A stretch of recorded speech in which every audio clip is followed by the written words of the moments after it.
जो क्लास 6 और मैं अध्याय 5 प्रश्नावली 5.1 करने जा रहा हूँ।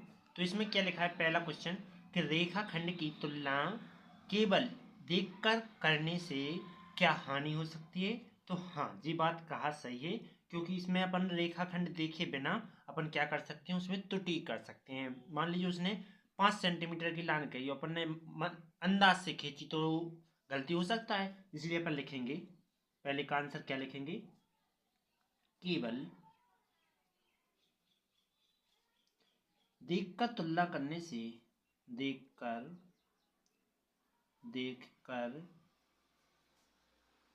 तुलना करने से केवल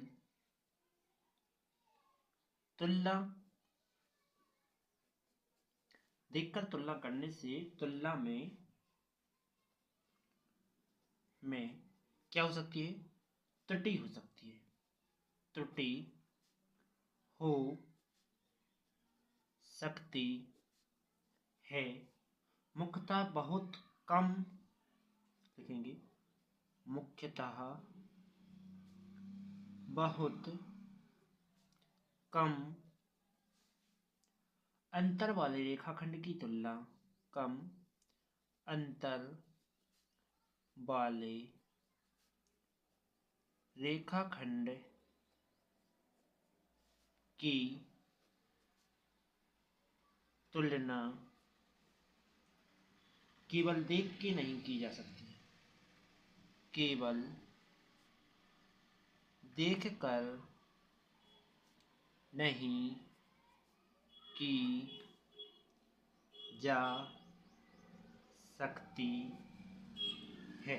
ओके, इसके बाद अगला, इसी का दूसरा नंबर टॉपिक क्या लिखा हुआ है, दूसरा टॉपिक लिखा हुआ है कि एक रेखाखंड की लंबाई मापने के लिए रोलर की अपेक्षा डिवाइडर का प्रयोग करना क्यों अधिक अच्छा होता है। जैसे कि रोलर में होती है देखो मोटाई, और अपने रेखाखंड का जो डिवाइडर होता है, डिवाइडर में क्या मोटाई नहीं होती है, वो डायरेक्ट पेन से पकड़ लेते हैं। लेकिन रोलर जैसे चूड़ी मान लीजिए, चूड़ी में क्या होगी, मोटाई होगी, जिस कारण क्या आएगी, उसकी लंबाई कम आएगी। ठीक, जिस कारण अपने के लिए डिवाइडर की अपेक्षा सही होता है। तो क्या लिखेंगे, लिखेंगे दूसरा नंबर, दूसरे नंबर का उत्तर क्या हो जाएगा कि एक रूलर की तुलना में, एक रूलर की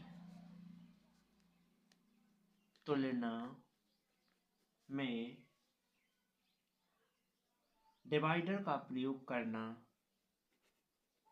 डिवाइडर का प्रयोग करना कैसा होता है, बेहतर होता है, बेहतर होता है। क्योंकि क्योंकि क्योंकि रुककर सॉरी रूलर की मोटाई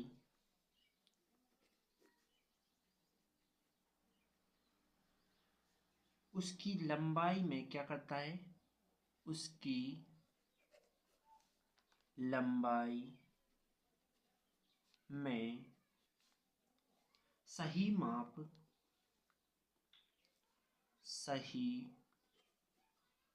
माप में कठिनाई का कारण बन जाती है। इसलिए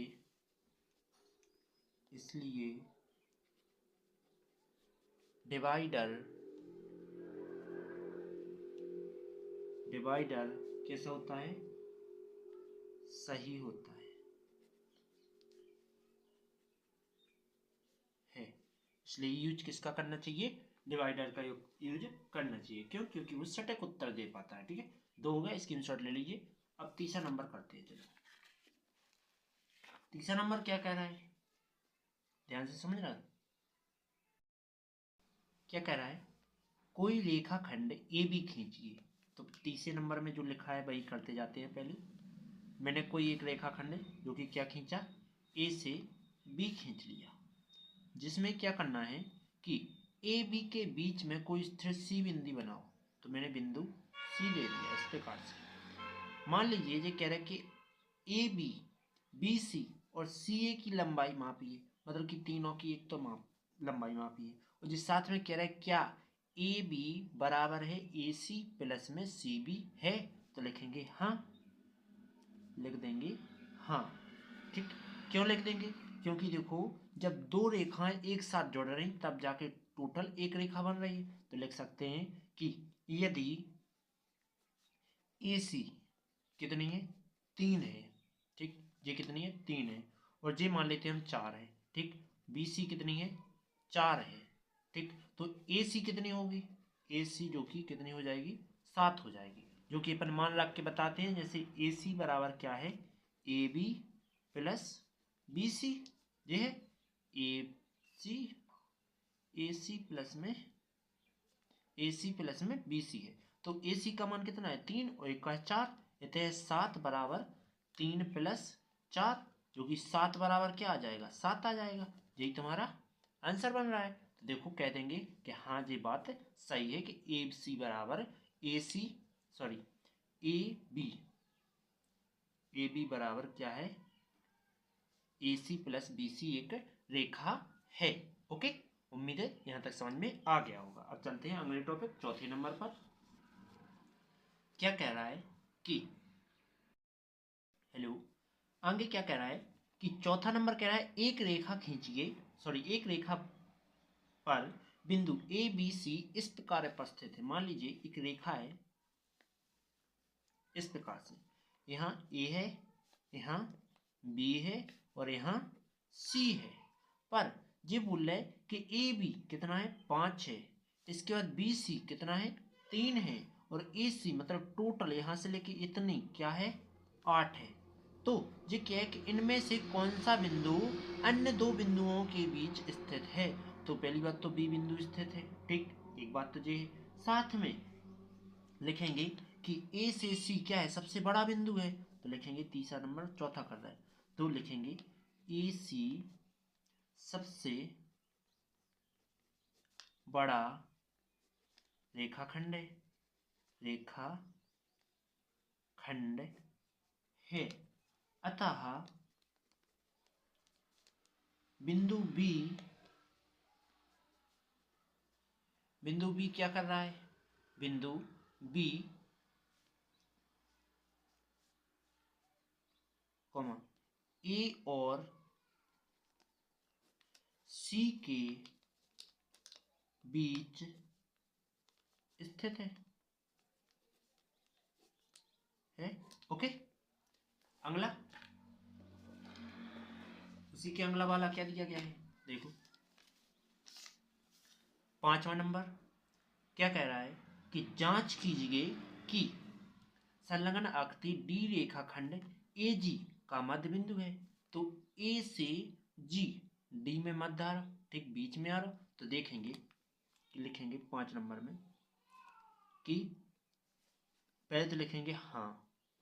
हाँ क्यों लिख रहे हैं, क्योंकि ए जी डी बीच में आ रहा है। तो लिखेंगे, पहले देख लेते हैं कि आ रहा है कि नहीं आ रहा है। तो पहले लिखते हैं ए डी, ए से डी में कितनी इकाई है, ए से डी में 1 2 3, चौथे नंबर पे आ रहा तो 3 इकाई है। ठीक, 3 इकाई।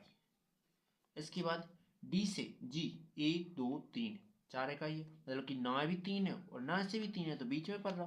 तो डी जी भी क्या है, 3 इकाई है। तो ये दोनों क्या है, इक्वल है, बराबर है। तो अपन लिख सकते हैं कि ए जी के मध्य बिंदु कौन सा है, डी है। ओके, 5 हो गया। छठवां नंबर देखो ध्यान से समझना, यहाँ नहीं कर रहे, कहीं कर रहे, देखो इसी को फोल्ड करें दे। ठीक, छठवां नंबर क्या लिखा है, बी रेखाखंड AC के मध्य स्थित है। एक रेखाखंड डालो AC, हमने A से C जो रेखाखंड डाला तो यहाँ क्या है, B स्थित है बीच में। ठीक, तो लिखेंगे 6वें नंबर में कि B रेखाखंड किसके मध्य है, AC का मध्य बिंदु है। साथ में C रेखाखंड BD का मध्य बिंदु है। C रेखाखंड किसका, BD, मतलब कि इसी को थोड़ा और बढ़ा दिया जाए, यहाँ D मान लो, तो B से D मध्य बिंदु का है, C है, तो का क्या है, मध्य बिंदु, मध्य बिंदु है। इतना समझ में आ गया। तो ये बोल रहा है कि AB बराबर CD है, तो पता करते हैं। देखो कैसे, कि AB plus BC, AB plus BC बराबर AC बन जाएगा। ठीक, और साथ में क्या आ जाएगा कि कौन सा, BC प्लस, सॉरी देखो, BC प्लस CD बराबर क्या बन जाएगा, BD बन जाएगा। ये तो इतना समझ में आ रहा है। ठीक, इसके पश्चात क्या आ जाएगा, देखो एक चीज समझो इसमें, कि जो देखो यहां से AB बराबर BC है। ठीक, साथ में AB बराबर BC है, और BC बराबर क्या है, CD है। BC बराबर क्या है, CD है। ये दोनों इक्वल है, तो इसलिए AB बराबर भी होगा क्या, CD।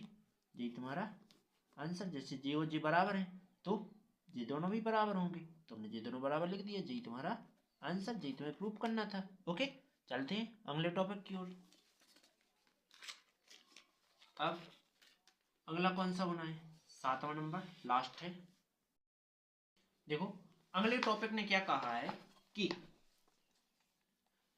ये कह रहा है कि 5 त्रिभुज खींचिए और उनकी भुजाओं का मापिए।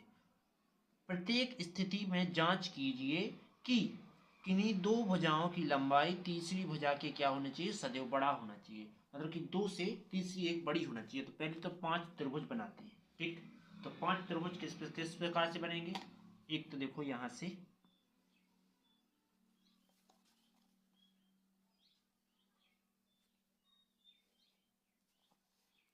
इस प्रकार से लेते हैं, जो कि क्या है, समबाहु त्रिभुज है, जो कि जिसमें यहाँ मान लीजिए 5.2 है, यहाँ भी क्या है 5.2, यहाँ भी क्या है 5.2, ये माने।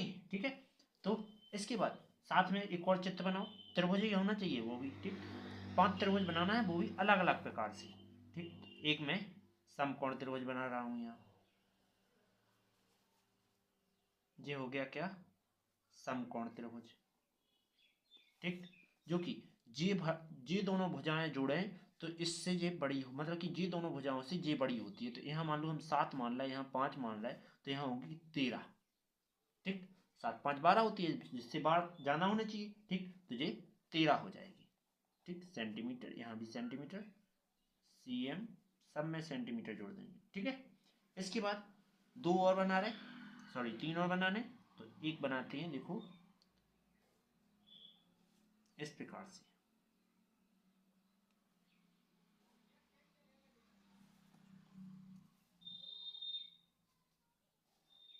ये आ जाएगा। इसके बाद एक बना रहे कुछ इस प्रकार से,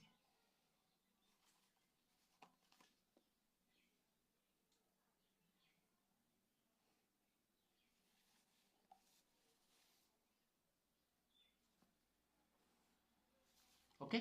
इसके बाद एक बना रहे कुछ इस प्रकार से, देखो यहाँ इसको थोड़ा आड़ा कर रहे हैं, उसको कुछ नहीं कर रहे है, तो वो सेम ही है।